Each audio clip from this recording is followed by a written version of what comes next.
अगर आप इस वक्त उत्तर भारत या मध्य भारत में हैं, तो आपने महसूस किया होगा कि ठंड इस बार सामान्य नहीं है। तापमान रिकॉर्ड गति से गिर रहा है। दिल्ली 6 डिग्री सेल्सियस तक जा रही है और 15 से ज्यादा राज्यों में शीतलहर और कोहरे का अलर्ट है। लेकिन हैरानी की बात यह है कि इसी समय दक्षिण भारत में भारी बारिश हो रही है। आखिर ये एक ही देश में दो बिल्कुल अलग मौसम के पैटर्न क्यों दिख रहे हैं? भारत के मौसम विज्ञान विभाग यानी कि IMD ने दिसंबर की शुरुआत में ही चेतावनी जारी कर दी थी कि उत्तर मध्य और पूर्वी भारत में ठंड तेजी से बढ़ेगी। परिस्थिति अब वहीं पहुंच चुकी है। दिन की धूप कमजोर है, रातें लंबी हो चुकी है और हवा में नमी बेहद ही कम है। इस समय देश 3 बड़े सिस्टम की चपेट में है। Cold wave, westerly and north westerly winds यानी पछुआ हवाएं और दक्षिण में बन रहा पोस्ट मॉनसून सिस्टम। सबसे पहले बात उत्तर भारत की, जो इस समय ठंड का केंद्र है। उत्तरी मैदान यानी पंजाब, हरियाणा, दिल्ली और ईस्ट यूपी। इन इलाकों में ठंड की 3 सबसे बड़ी वजह हैं। पश्चिमी हिमालय से आने वाली अत्यंत ठंडी हवाएं। हिमालय की चोटियों पर तापमान -10 डिग्री सेल्सियस से नीचे जा रहा है। जैसे ही हवा दक्षिण की ओर बहती है, ये तापमान को तेजी से गिरा देती है। बादलों की कमी। बादल न होने से धरती की गर्मी रात में सीधे अंतरिक्ष में जाती है, जिससे तापमान गिर जाता है। और तीसरा है हवा की रफ्तार कम, जिससे कोहरा ज्यादा गाढ़ा हो रहा है।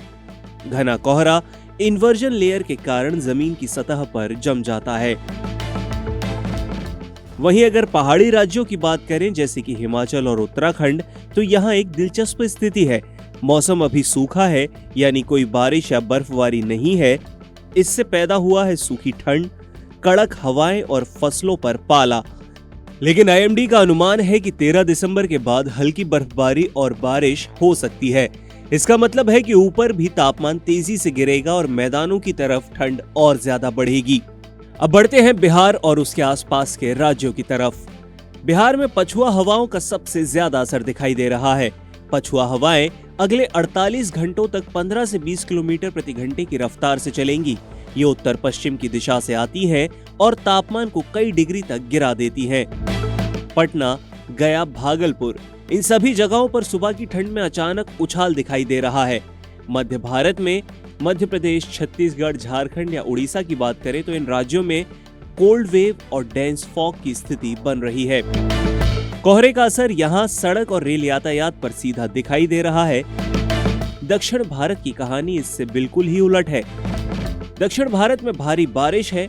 केरल, तमिलनाडु, अंडमान में IMD ने येलो अलर्ट जारी कर दिया है और इसकी वजह है पोस्ट मॉनसून मॉइस्चर, बंगाल की खाड़ी में बन रहा मौसमी दबाव और समुद्र से आने वाली गर्म नम हवाएं।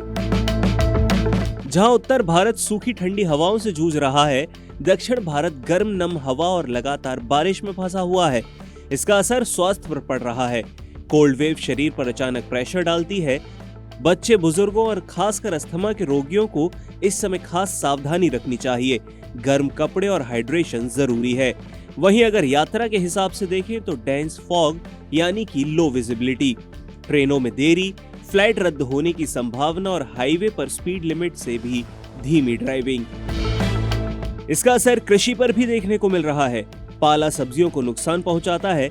सरसों, आलू और गेहूं पर इसका असर हो सकता है। किसानों को रात की सिंचाई और कवरिंग की सलाह है। भारत में मौसम की ये विविधता में एक बात तो याद दिलाती है कि देश भौगोलिक रूप से जितना विशाल है, मौसमी रूप से उतना ही जटिल भी है। उत्तर में कड़ाके की ठंड, दक्षिण में भारी बारिश और दोनों ही आने वाले दिनों में बढ़ सकते हैं। आपके शहर का मौसम कैसा है? हमें कमेंट में जरूर बताएं।